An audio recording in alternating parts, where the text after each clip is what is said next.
Hello, everyone, and gosh, thank you very much for taking a lovely Wednesday late summer evening to come along and hear an economist of all things. Oh my God, you all need to get out more, I'd say.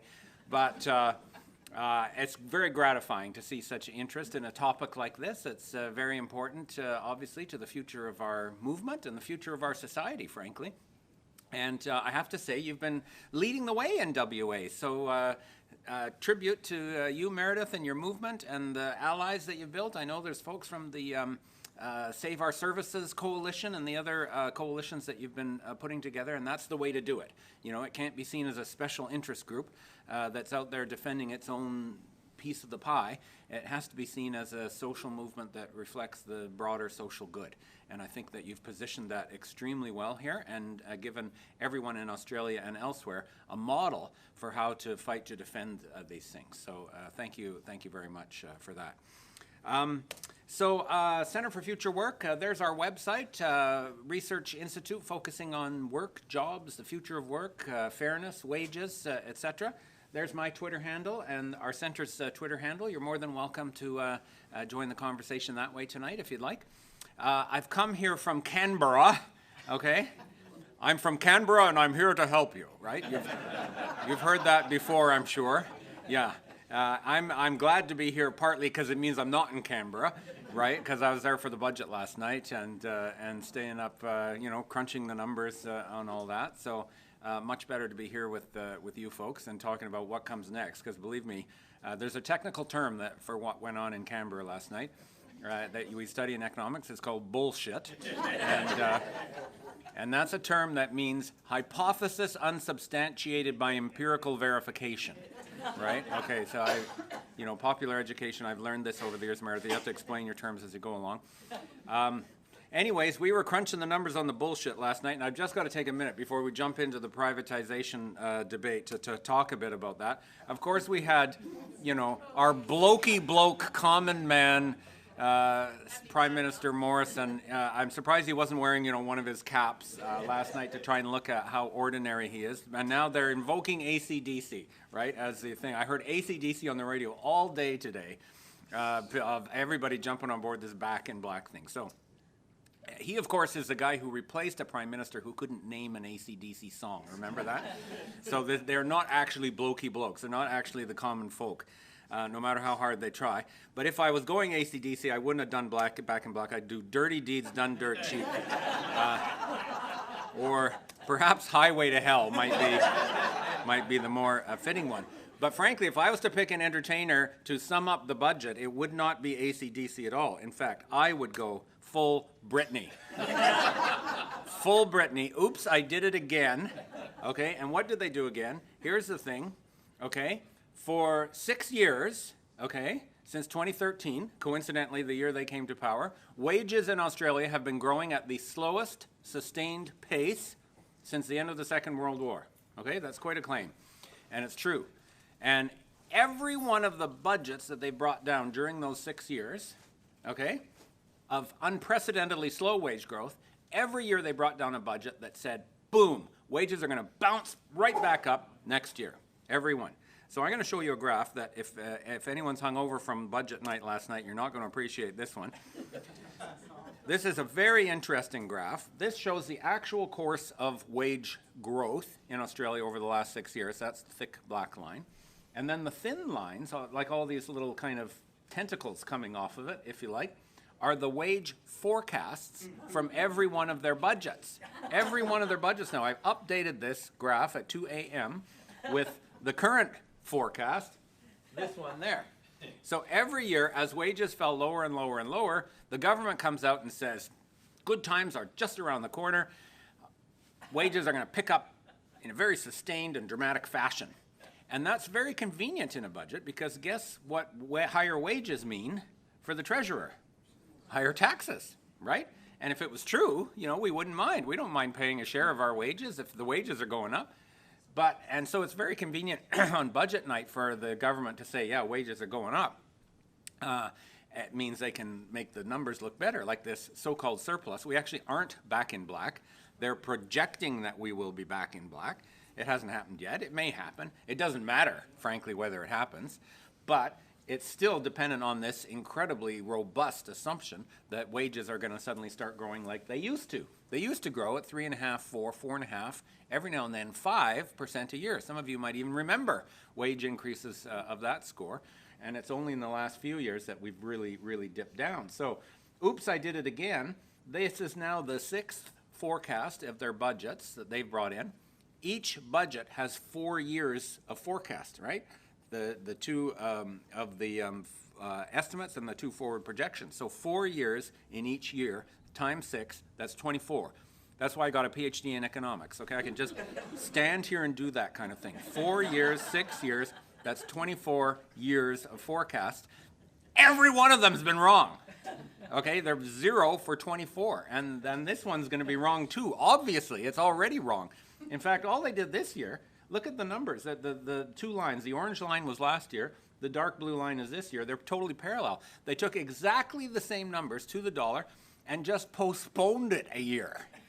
That's literally what they did. It's like they cut and pasted it from last year and said, no, not this year, but next year. Not this year, but next year. That could be their election slogan, I think.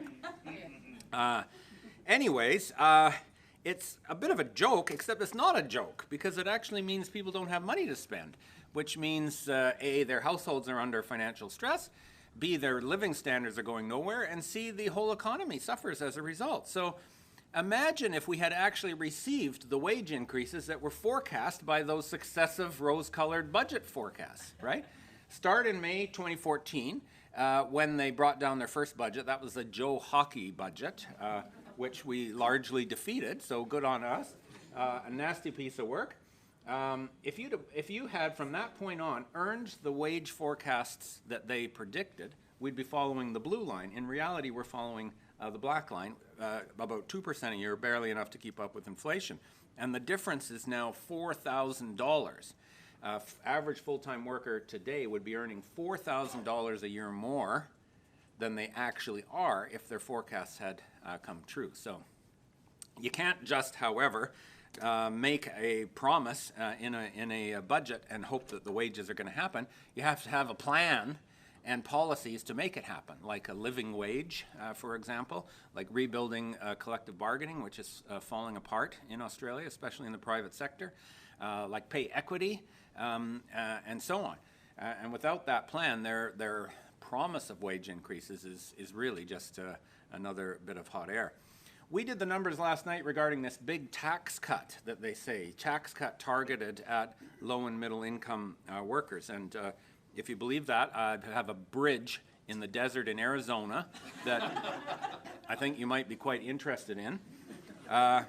You get anywhere between 0, if you make $20,000 a year, you get nothing from it, up to a whole grand $550 in the middle income range. And we can calculate what does that mean in terms of your pre-tax income, and it ranges from 0 to somewhere less than 1%. And you only get it once, remember? They pay it year after year, in theory, if they were reelected, but they can't grow it year after year. So in terms of the increase in your living standard, it happens once. One increase of less than 1% in your disposable income. Compare that to what we'd be doing if we were actually getting the wage increases that we need and that they promised. 3.5% is actually at the conservative end of the traditional range of wage increases. 3.5% is what Philip Lowe, Governor of the Reserve Bank of Australia, said would be a minimum normal healthy wage increase. That's pretty good when the Governor of the Reserve Bank is coming out saying, yeah, give the workers more, right? That doesn't happen often, and that tells you how bad things are. Usually he's the guy who comes in and takes the punch bowl away as soon as the party's getting fun, right? Now he's coming in pouring bottles of straight tequila into the punch to try and get the party going. So 3.5%, imagine if you got that. If you got it once, you've done several times better than this phony tax cut, but that's not how wages work. Wages work year after year after year. That's the whole point. They compound over time. Because every time, many of you have helped to negotiate wage increases. Every time you bargain a wage increase, it's applied to a base that's a little bit higher thanks to the wage increase you got the previous year. And that compounding over time is how we build inclusive prosperity. So just 3 years, that's one term of government, 3 years of those wage increases, you're getting between 6 and 10% improvement compared to this piddly little tax cut. So when Josh Frydenberg or Scott Morrison stands up and says, yes, I feel your pain, I know wages haven't been growing as fast, but at least our tax cuts are going to let you keep more of your own hard-earned money for you battlers out there, okay? Tell them, use that technical term I mentioned earlier, and say, no, we need wage increases. The government cannot just draw another line on a graph. That wage forecast yesterday is laughable. No one believes it anymore, and with good reason.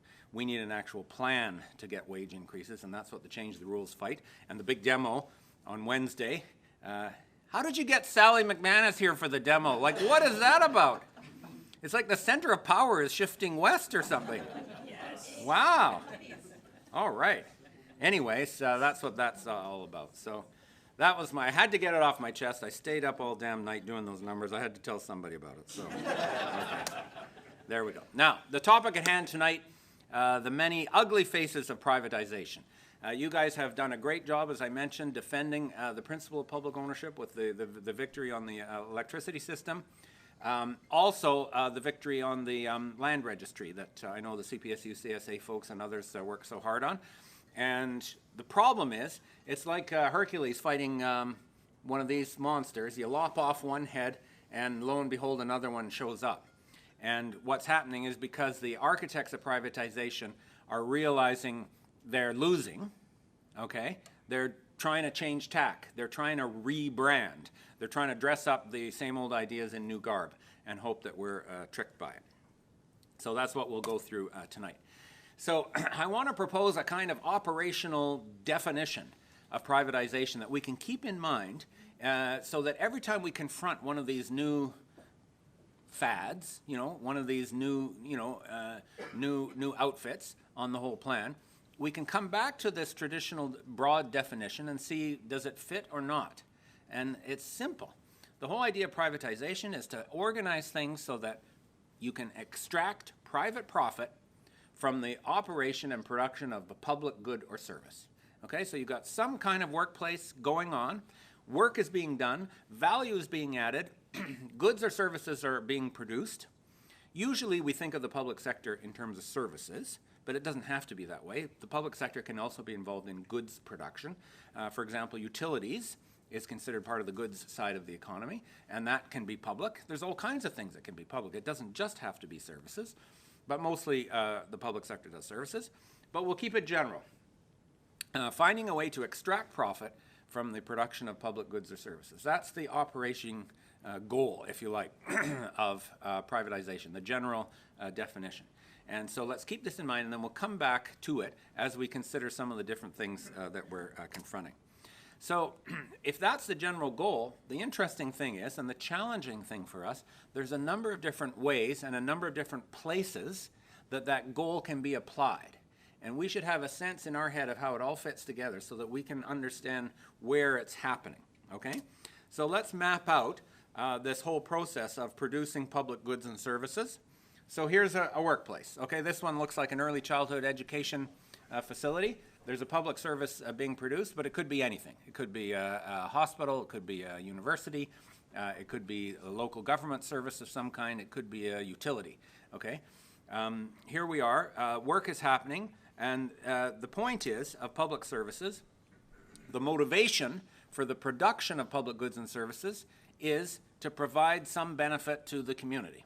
That's why we do it, okay? And this is different than what happens in the rest of the economy. This is different than what happens in the private sector of the economy, where the motivation for production is to do something, sell it, and hope that you've got a profit left at the end of the day, okay? Sometimes that profit motive is useful and, promotes innovation and efficiency and useful things. Sometimes it's utterly useless, okay? There are lots of things that happen in society that are profitable but useless or actually counterproductive. They're actually destructive. So never confuse making a profit with doing something useful, okay? Those are two different terms. My favorite example is how I constantly get unsolicited phone call, usually at dinner time, okay, trying to sell me something I have no interest in, okay? That activity is profitable. It's profiting someone, otherwise it wouldn't be occurring, but it's useless. And the fact they can find people in India to do it for a couple cents a call, right, makes it all the more profitable and all the more useless. So In the public sector, you're doing it for a different reason. It's because we, as residents of a community, have empowered a government or some other agency to organize production, deliver a good or service in order to benefit the community. And the way we make it happen is we pay taxes in order to pay for the production of that useful good or service. So here you've got a simple loop that describes what goes on in the public sector. Now, like any other workplace, this one doesn't stand alone. It's not an island unto itself. There's things that feed into that workplace, things that it needs, a sort of supporting cast behind the scenes. One of them is capital. You have to have money in order to build that facility, endow it with the initial equipment and working capital and so on that it needs to do its thing. You need somebody to actually build the facility because there's some kind of tangible property, tangible building, tangible workshop, tangible hospital, tangible school, something where the work occurs, and it has to be constructed. And then we also need to have the supplies and services and inputs and raw materials and paper clips, okay, that go into that facility that are used by it in order to make it function.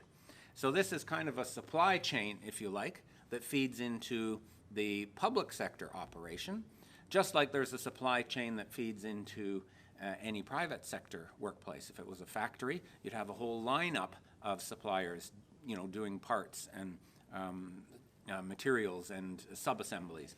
Same goes for a mine or for a bank or anything else. Same thing is true for a public sector operation. So here's a picture of the whole thing. Now, where are we going to face the demand for privatization? Anywhere. That's the point. Okay, and this is where we have to prepare ourselves, almost like we're playing one of those whack-a-mole games, right? At the fair, at the summer fair, you know, where the squirrel or whatever, yeah, I know that we're in Australia here, Jim. The bilby, is it a bilby that pokes its head up and you wham it down? No, you'd lose the kids on that, wouldn't you? A possum. A possum? A what? A crocodile pops its head up and you whack it down. Okay. Okay, whack the crocodile. You whack it down once and lo and behold it pops up over here, right? That's exactly what we're up against here. Where does privatization occur? It could occur in the whole thing, okay? It is possible to imagine taking the whole thing, the whole operation, and transferring it from public operation and finance to the private sector. This would mean the government washes its hands and says, this isn't our business anymore, we're going to leave it to the private sector. Okay? The private sector can undertake the production, they can supply the capital, they can build the facility, they can do all the supply chain and procurement, and by the way, pay for it. Okay? That would be total privatization, shift the whole thing to the private market. So this taxes piece of it disappears, and it's now going to be production for profit that hopefully, in their view, enough people buy in order to cover all those costs and make a profit at the end of the day. This is, in a way, the purest form of privatization. It's kind of what the free market economists are thinking about when they say get government out of the way. And it almost never happens. Almost never happens. Because here's the funny thing, about the capitalists when we're arguing with them. They always say they want government out of the way. They actually don't want government out of the way, okay? They want government to do different stuff than they're doing.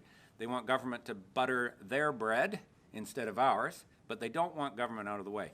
Especially they don't want this out of the way. They don't want the flow of money from the public sector to facilitate and subsidize and make viable whatever undertaking they're thinking about. So this is very rare. So instead, you look at privatizing different pieces of it, okay? So obviously they could privatize the actual operation itself. Okay, if it was a school, they could transfer it to a private school instead of a public school. If it was a utility, transfer it to a private utility instead of a public utility. So that's obviously one way to do it. Another way to do it is to maintain the public operation of the actual productive site itself, but privatize the capital ownership of it so that private investors, even though it's an operation that's paid for by the public and perhaps even managed and organized by the public, there's still a way for a profit to be extracted in the sense of the investors who put up some of the initial money to capitalize it. Another place they could get a profit would be to undertake the role of building the facility. So a private build kind of arrangement where it's still a public service, and it's still being financed by the public and operated by the public, but the facility itself is built by the private sector and perhaps managed in a kind of facility or infrastructure type of way. And you could also look at getting more private activity and more private profit extracted from the supply chain that feeds into the public sector operation as a way of, again, you still got public production and public finance of it, but you've got private companies that are finding ways to make money from different pieces of it. And this is where the pressure is there all the time to outsource segments of the work that go on here in the public facility and outsource it to private suppliers who feed in. So in essence, there's all kinds of different ways that privatization can look at the big picture and say, I'm going to try to extract a little profit here, I'm going to extract a little profit there. Very rarely is it actually transferred en masse to the private market, because that would mean that they lose this. And the hypocrisy of the privatizers on this score is amazing. Like, you know, the idea that, yes, government should get out of the way, markets are all knowing and efficient, we'd be better off, you know, I sound like someone from the Productivity Commission here, okay? Speaking of coming from Canberra, oh my God, don't let them in. And by all means, don't let the Productivity Commission design your social programs, okay? This is where it all starts to fall apart. You know, they'll come and say, you know, government should get out of the way, private markets are more efficient, better cost control, et cetera, but there's always a but, okay? So my favorite but example is the private health insurance system here. I was blown away when I learned this when I came from Canada is my homeland, according to Tony Abbott, Canada. When I came from Canada to Australia, okay, and I learned that if you don't get private health insurance, which I didn't, you have to pay more income tax, okay? Now, talk about leaving things up to the private market, eh? And incentive structure and cost-benefit decisions. And by the way, here's government with a big honking stick to hit you over the head if you don't buy from the private sector, okay?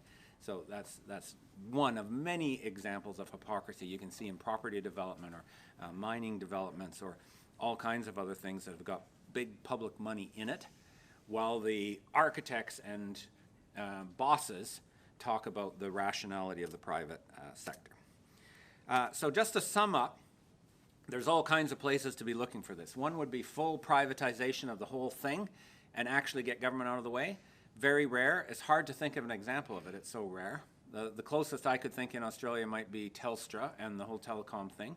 But even there, they've left a bunch of public money in with the NBN and all the other infrastructure and so on. So even that wasn't truly getting out of the way. It was privatizing parts of it. You can contract and outsource the production itself, either from the facility or from to and from the supply chain. Those are places where private firms can aim for money. You can have private ownership of the capital, even though the public is still paying for and potentially even operating and producing the service. Private build, very common, where a full public operation. The facilities are still constructed and maybe managed, or maybe the whole construction process is managed by higher level private contractors who find ways to extract profit, sometimes on a long-term basis, not just for the building period itself. Another one to keep an eye on, this one's kind of tricky, is the whole concept of marketization, or sometimes called contestability, where it's argued, again, sounds like the Productivity Commission here, take public agencies and public production and subject it to the same discipline and the same rules and the same benchmarks and incentives as a private firm would face. And you don't necessarily have to sell it to the private firm. You just tell the managers to act as if you are a private firm. And the idea there is that you'll force them to become more efficient. This was the thin end of the wedge that helped to destroy vocational education in Australia, which is one of the great disasters, of course, where they said, well, we'll keep the TAFEs, they'll still be publicly owned, but you have to function like you're privately owned and, you know, pay your own way, blah, blah, blah, blah, blah. It isn't necessarily privatization in its own right, but it's usually a precursor to it. including in the vocational education example where they did set up a bunch of private providers as well. But we're dealing with a complex, multi-headed beast here. This is the hydra that we put up there at the beginning, and we have to be on our toes, and we have to have enough awareness of their tricks of the trade to be able to spot what they're trying to do. And that's where I say come back to that initial definition. Is there somebody trying to extract private profit from production of a public good or service? If so, it is ultimately a form of privatization, no matter what you call it. One last thing I want to do on this map, there's no scientific or neutral or permanent way of defining what is public sector and what should be public sector and what should be private sector, okay? Sometimes the economists will try to come up with an elegant theory as to where it makes sense for the public sector to be and where the private sector should dominate. But there is no technical answer to it. There's always a fight over where you draw that line. And it's been going on forever. So even in regards to something as simple as building the facility, you know, it's a long time since we had, you know, state-employed construction workers who went out to build the bridge, right? For ages, they've been hiring private contractors to do it.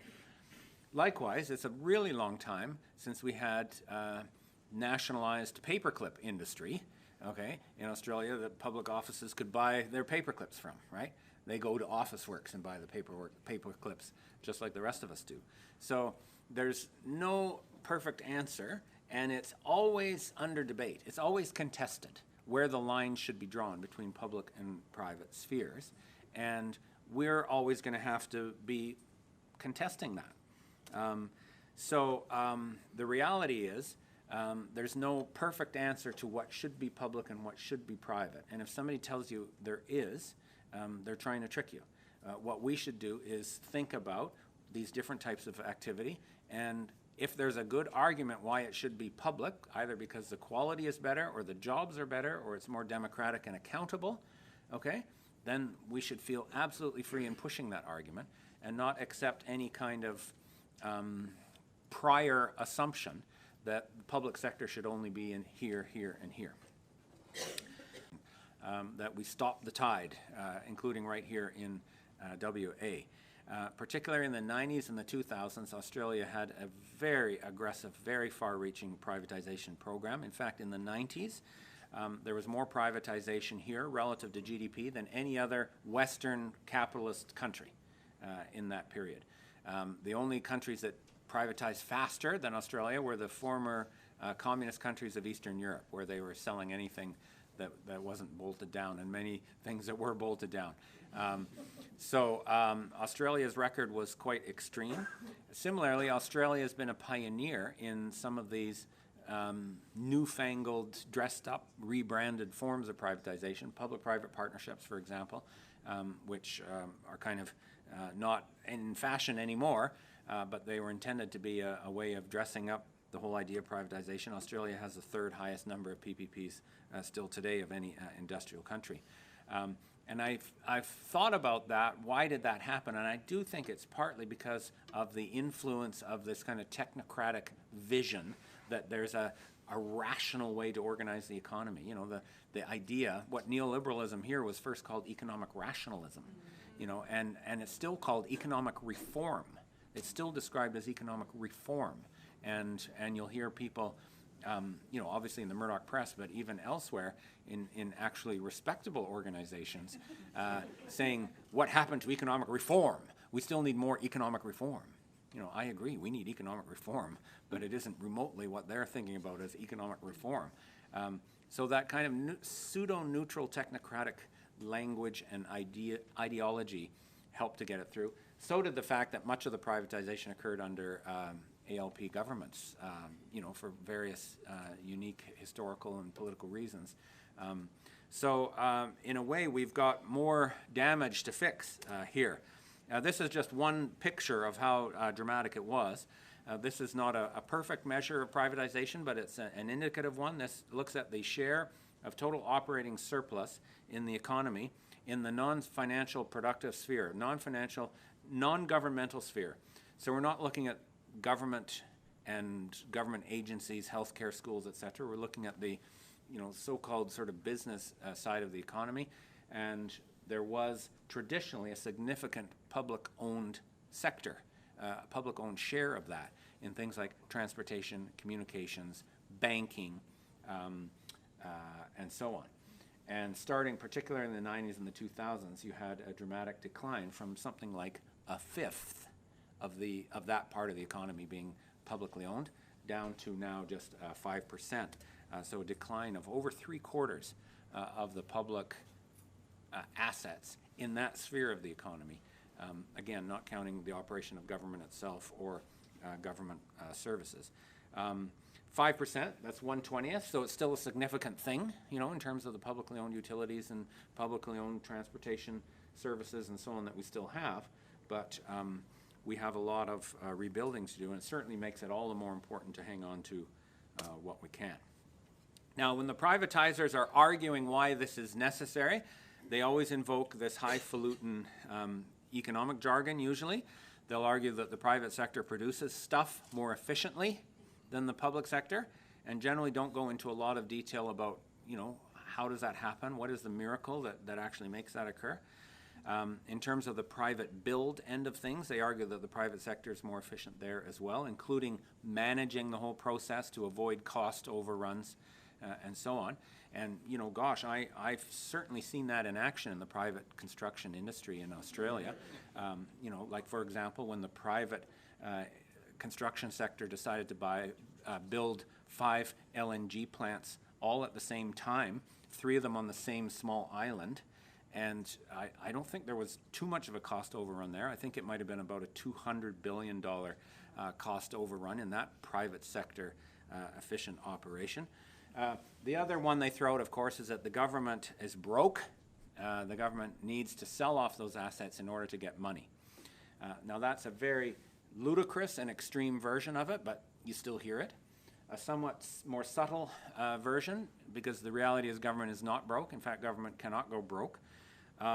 Is that the government is finance constrained, and there are better things for us to do with that money rather than own these particular assets. This is the sort of approach that underlies this asset recycling argument, that yes, we do want to invest in new public infrastructure, say public transit, but the only way we can afford to do that is by selling off something else that the public sector owns. Imagine if you told BHP, Billiton, and all of them that you can invest in something, but you have to sell something off first. My mom used to tell me that when I was a kid. You can get a new toy, but you have to give away one of the toys that you've got, right? It's a Jim's mom theory of asset recycling, and it's also wrong. Let's put ourselves in the brains of the privatizers, okay, without taking their side, and think about what their real rationale is, because you have to, in a way, know your enemy if you're going to defeat them. The general description of privatization, again, is finding a way to extract private profit from the production of a public good or service. So, they're interested in privatization because it's going to create new opportunities to do that, new opportunities to extract profit from real production, so the actual production that's going on in that workplace that we showed or in the supply chain that we showed. Secondly, and very importantly these days, opportunities to extract profit from financial activity related to the scheme.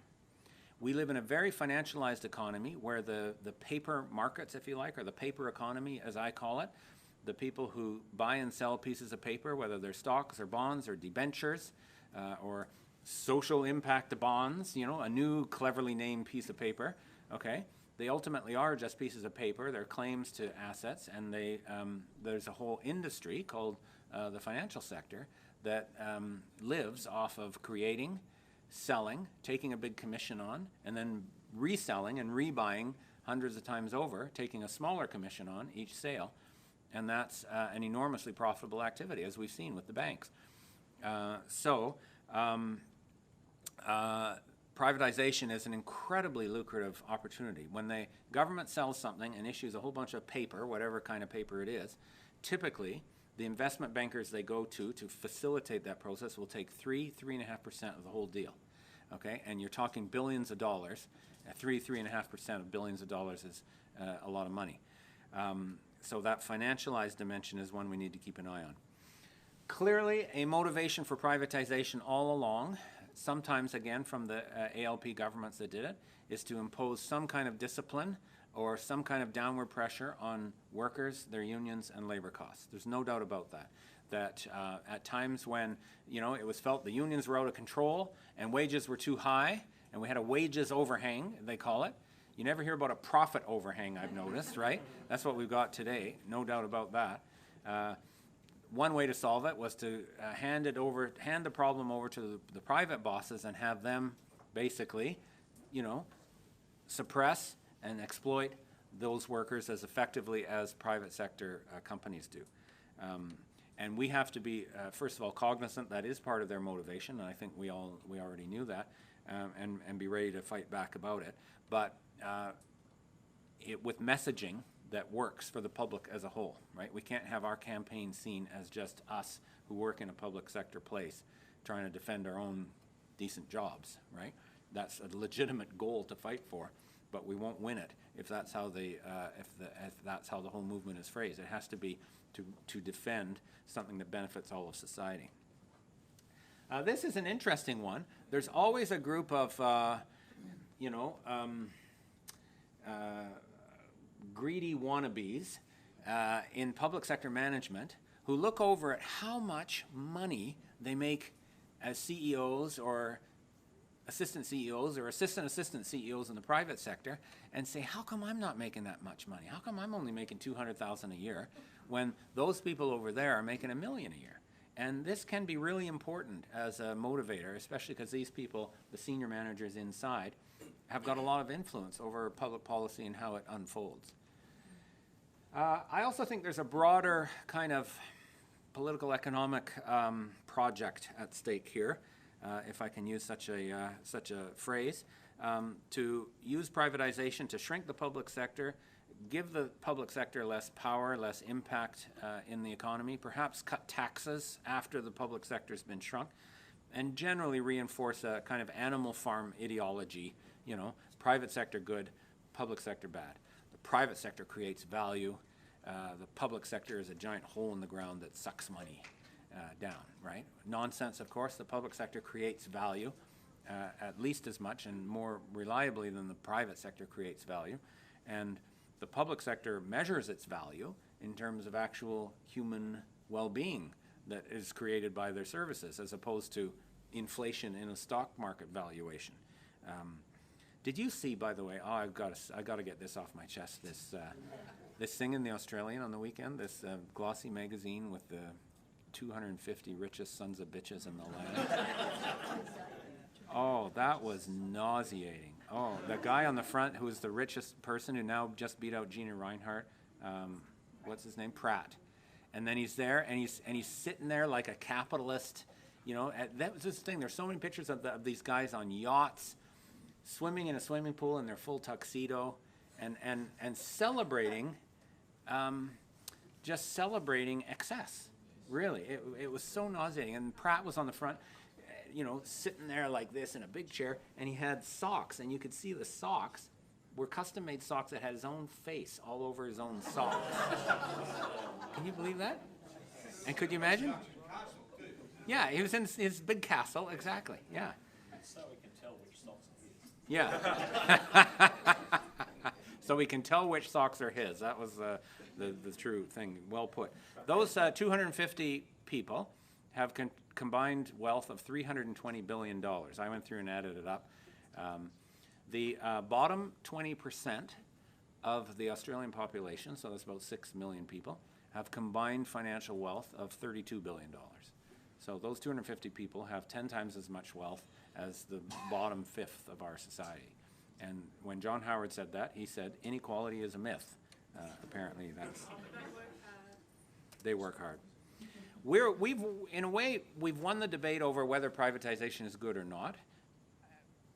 I think I'm overstating it to say we won it. We worked hard in the campaign, but it's also the reality of privatization has been pretty ugly.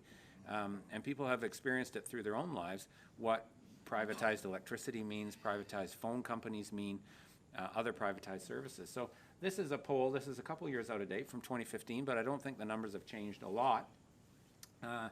in terms of how do people feel about some of the core values that were used to justify privatization. So selling off public utilities to private companies will help the economy. 25% of people agreed, 53% disagreed, so over 2 to 1 against it. Even some of the more sort of technical arguments, like private companies can run public utilities more efficiently than governments. Even that one they didn't win. You know, it was closer, but they didn't win. And this idea that privatization mainly benefits the corporate sector or utilities are too important to be sold off, enormous public support for that. So this is why privatization has become a dirty word and why they don't use that word anymore. It's also why you won that debate here over the electricity system and the land registry. And it's also why you've got the potential to win the battle over the other forms that privatization is going to pop up its little crocodile head here. So privatization has become very unpopular. So this is what's behind all this rebranding and dressing it up and coming up with new gimmicks to try to sell the same concept, extract profit from the production of a public good or service. Have I said that before? I can't remember. I think I've said it 42 times. Has somebody written a question saying, when is he going to stop saying that? Not yet. Okay. So what are the ways that it gets dressed up? Well, public-private partnerships was a new thing, you know, a couple decades ago, but it's not new anymore. And I think most people understand public-private partnership is really just privatization in another form. And think back to our map and the locations of privatization, right? Public-private partnerships certainly privatize the capital ownership end of it. Sometimes they also privatize the operation of it itself. Sale leaseback is where the government sells the asset and then leases it back from the person they just sold it to. Totally transparent way to extract profit. You know, if you owned it in the first place, why the hell did you sell it and pay rent? How many people do that with their own home? You know, you have to be in pretty desperate straits to sell your house to someone and then beg to stay there and pay rent for it at a profit for the landlord, right? Social impact bonds. This is a trendy one that, frankly, I think is not going to amount to much because it's so far-fetched. The idea is a private company comes along and promises to achieve some kind of benchmark, a quantitative benchmark in some kind of public policy or public service area. It could be to reduce the number of prisoners who go back to jail after they've been released, or improve the number of kids in a neighborhood who get decent immunizations, or anything like that. And they promise to do it, and the government has a bond, a piece of paper that says, if you do it, I will pay you this much. That's the idea of a social impact bond. And it would be enough to justify the cost of doing that, plus a profit, a healthy profit margin for the company. And the whole argument is somehow this will allow private companies to come in and succeed where all of these ambitious public sector organizations, healthcare facilities and education facilities and everything, criminal justice facilities couldn't succeed. But somehow a private company can come in and do it because there's a piece of paper being dangled in front of them. It's a gimmick. It's absolutely a gimmick. And the international experience with it has been very bad. And so I honestly don't think it's going to go very far, but that doesn't mean we can't. That doesn't mean we can ignore it. We have to be ready to whack that crocodile down. Various other ways that they'll try to hive off a little bit of a public service, create a little department somehow, spin it off as a separate company. Initially, it might even still be owned publicly, but they're starting to operate it like a private business again. That marketization that we talked about. Another gimmick now that we've got to be careful of is that they're going to try and put a human face on privatization by saying you can be the owners yourselves, you workers, you know, either by buying shares in it. That's often a way of trying to get privatization through, or through super funds. And of course, super funds, even the industry funds, are looking for places to put their money. And frankly, privatized assets have been consistently super profitable. So, you know, they're interested, or at least they feel the competitive pressure, they can't ignore it. So this is tricky. We can have a debate over what our industry super funds should and should not invest in, but we shouldn't for a minute let their interest in making a profit on these investments influence our decision whether something should be privatized or not. That would be a disaster. All of these gimmicks have got one thing in common. They all come back to that initial idea, finding somewhere in the map to extract private profit from producing public goods and services, generally without absolving themselves of all the public money flowing there, right? That's the point. If it was true privatization, it would be the market, and you wouldn't have billions of dollars coming in subsidies for vocational education, right? The whole private vet industry would never have existed without the public money.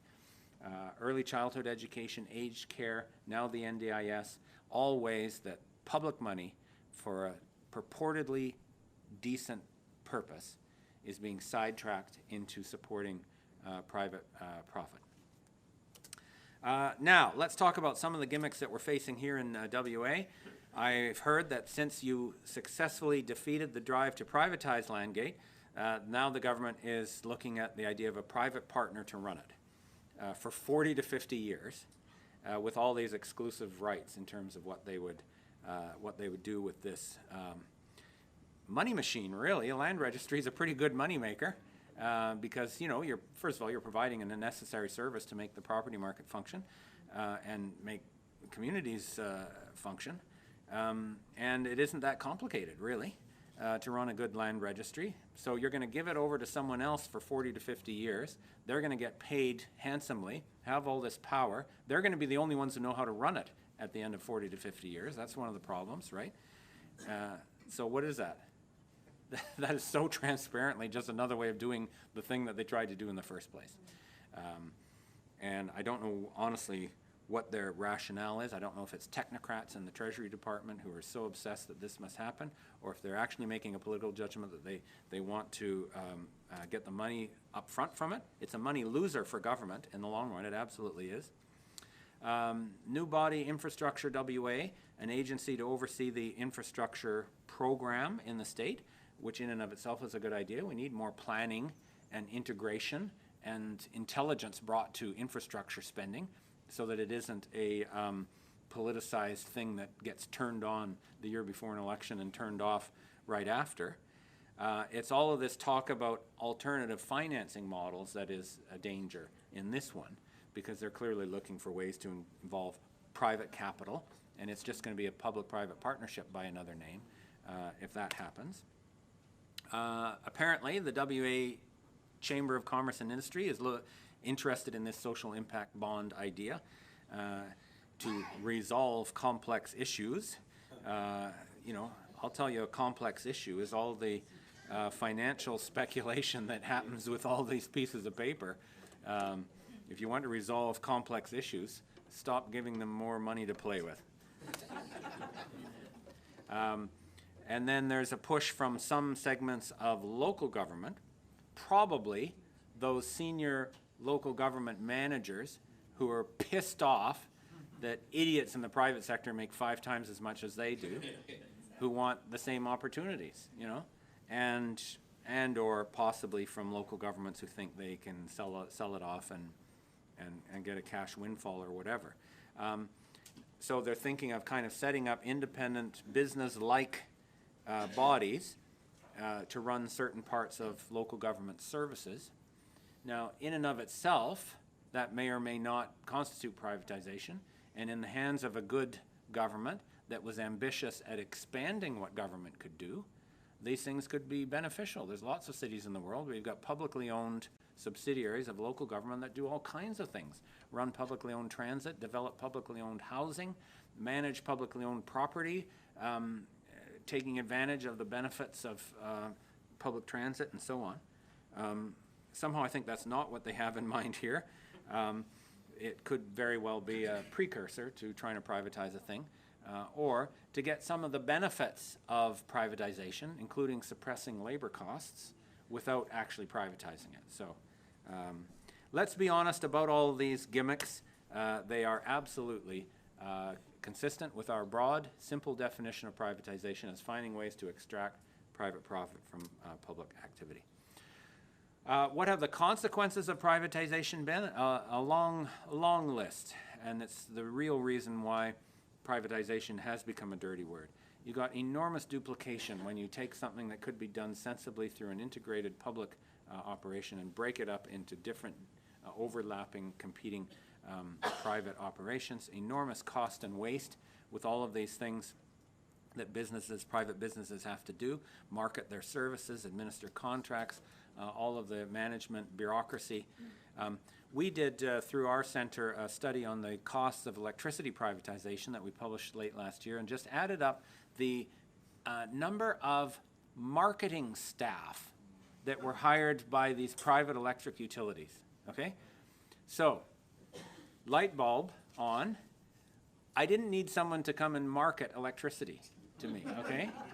I kind of knew that I needed it, okay?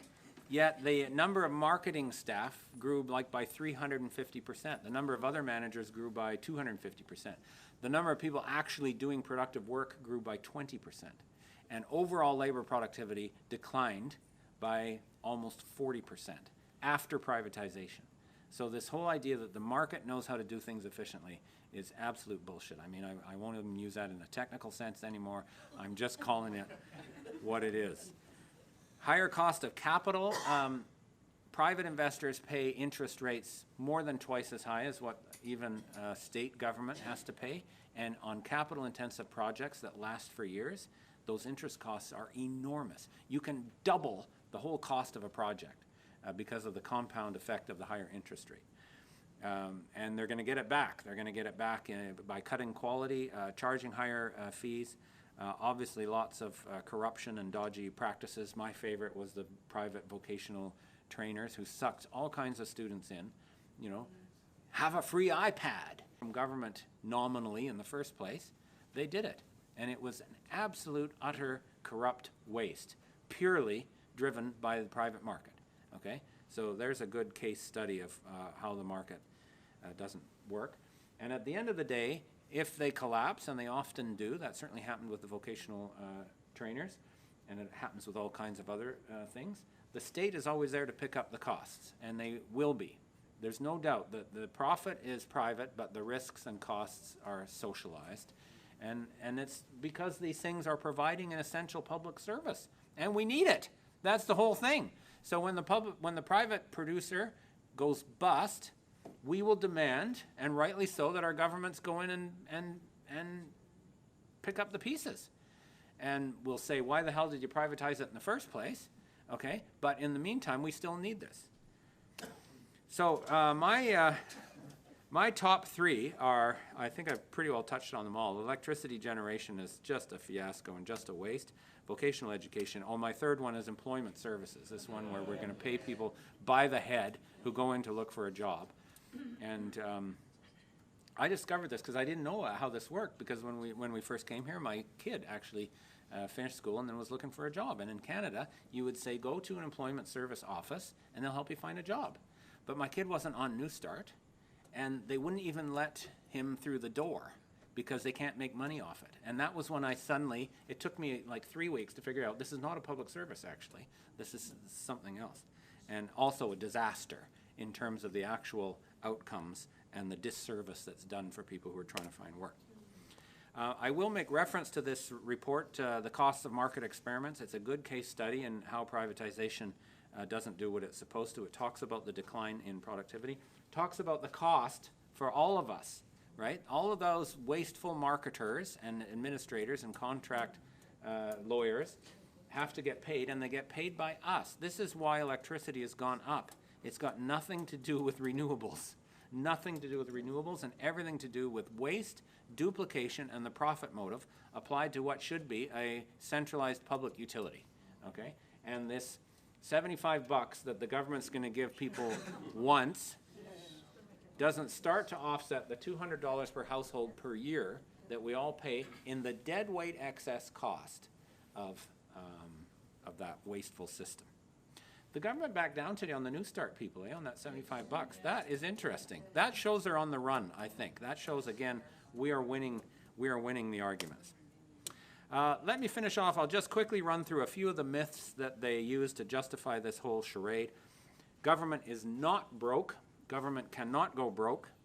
Government debt is small relative to anyone else in the economy, relative to corporations, and certainly relative to households. I always love it, you know, when the treasurer stands up and says, we're going to be like mom and pop at home at the kitchen table. They take care of their finances, and we're going to balance our budget just like mom and pop do at home. Okay? I got news for you, Mr. Treasurer. Mom and pop at home are not coming close to balancing their budget. In fact, they're in debt up to their eyeballs. Okay? And in some cases, it makes sense, right? Companies borrow money to pay for investments in long-lived productive assets. Households do as well. Why not governments? This whole idea that you have to pay off debt, that public debt is bad, private debt good. And now, obviously, Mr. Frydenberg yesterday said we're going to pay off all the debt by 2029. We just have to re-elect them 3 times to get there. If he was the CEO of a corporation and he stood up and said, I'm going to pay off all the company's debt by 2029, he would be fired the next day. He would be fired as a superstitious idiot. Seriously, this is absolutely dead serious. A company executive who said, that is our top priority, is to pay off all the company's debt, the shareholders would look at him and say, what planet do you come from? Okay? If you take on debt to make investments, to earn me profits, you're doing a good thing. And someone who won't do that shouldn't be in that position. That's absolutely true. So this whole idea that he's running it like a company is, I'm going to run out of technical terms by the time this lecture is done. Government debt is the most secure financial asset going. That's why the interest rates are so low. For the Commonwealth, the interest rates are almost 0 in real terms. For the states, they're maybe 1% in real terms, and government can't go broke. Moreover, even if government was going broke, privatizing assets wouldn't help, because properly accounted, selling off a public asset does nothing for the deficit. You're trading one asset, a real asset, for a different asset, money. And on the balance sheet, they will be the same. If they aren't, because you've got some kind of gain that you're going to declare, all you can declare against the deficit is the gain. But then why is the gain there? It means somebody's paying more for the asset than you think it's worth, or at least than you said it was worth.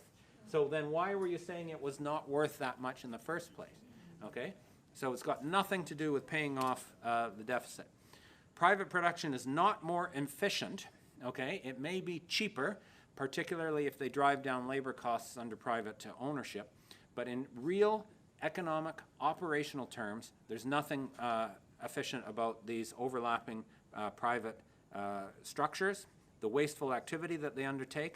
The profit margin has to be added in as a cost, and the capital costs, as I mentioned, are huge. Finally, privatization does not absolve the public sector of the risk, either of delays in building or cost overruns in building or the failure to meet benchmarks and KPIs in social impact bonds. The public is always responsible for that risk, and it doesn't matter how the thing was set up. At the end of the day, when something needs fixing, it will be the public sector, through the democratic accountability that government has to us, that will go in and be forced to step in. So the fundamental arguments as to why privatization makes sense are absolutely flawed. How do we resist this? Lots of arguments. If the asset makes money, like the land registry does in a big way, then you're going to lose the revenue flow into government by selling it off, and you're going to have to pay for that in the form of higher taxes. You're likely to experience a decline in the quality and accessibility of the service, because the private producer, as soon as they take it over, is going to be looking for ways to cut costs, including deteriorating service. Then you're going to also get higher costs to the public through user fees, profit margins, higher interest costs. You're going to lose accountability and control over the asset, and we've seen this big time, you know, in the electricity system, for example, or public transportation that gets hived off to the private sector, and that can mean a lot. You're going to be constantly facing all kinds of scams as private sector owners find new and insidious ways to make profit, not by doing something useful. And we're going to face an impact on workers and jobs in the privatized organizations, no doubt about it. So again, we have to be careful how we phrase this piece of it. I think it's a totally legitimate goal, especially at a time when precarious work is becoming the norm, and it's harder and harder, especially in regional communities, to find any kind of stable, decent work. I think it's totally legitimate to say this is one reason the public sector should be doing this, but it will only work if we build alliances with the people who depend on those services and position the fight as one benefiting the public good. So to wrap up, privatization, no matter what the Productivity Commission says, was never about efficiency. It was always about a big project to shift income and power from state-owned and operated facilities to the private sector, and it was part of a bigger project that we call neoliberalism now, to generally reconstitute business power. Business did not like how the world looked after 30 years of post-war full employment and growing social welfare programs and rising taxes and a confident public sector. And this is where neoliberalism came from. When the architects of neoliberalism met at the Mont Pelerin Society in France and started planning this whole thing, this is what they had in mind, was turning that whole ship around, and privatization was part of it. Now, I want you to know, I mentioned the Mont Pelerin Society, but I'm not like some kind of whacked out conspiracy theorist, okay? I mean, it is true they met, the small group, they did control the world and so on, but I have learned over the years, just because you're paranoid, okay, it doesn't mean they're not following you, okay? So keep that in mind. Despite that small group that met and now controls the world, the credibility of their project is at rock bottom. You know, Sally McManus said neoliberalism has run its course, and in her usual straightforward, sensible way, she's bang on. She's 100% right. And the credibility of these people to come to us and say, yes, we've taken all this from you, and it hasn't worked, but we're going to take this from you as well, the credibility is zero. So this is a great time to not just stop them selling off more stuff, but actually raise a pretty interesting demand, which is let's take back some of the stuff that was sold before. And it can't be done for nostalgia's sake. It can't be done because I want to go back to those good old days. It has to be done because we put concrete arguments in place as to why this thing would work better if it was publicly owned and operated. And there's lots of examples of that these days.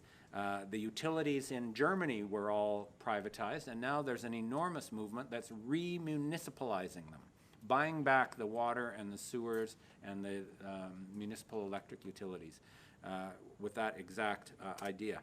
There's a real movement in Britain to renationalize the rails, which is the poster child for failed privatizations. We've got a chance with vocational education now. You know, it's obviously going to depend on the election and everything else, but we've got a chance to say, no, this is not how you deliver vocational education. We once had a world-recognized system. We are now the laughingstock of the world at how useless our vocational education system has become. And we're going to rebuild it with TAFEs and the concept of public, high-quality anchor institutions at the center of vocational education. We've got a chance to win that one. We've definitely got a chance to win the electricity debate because it's been such a fiasco and people are paying for it.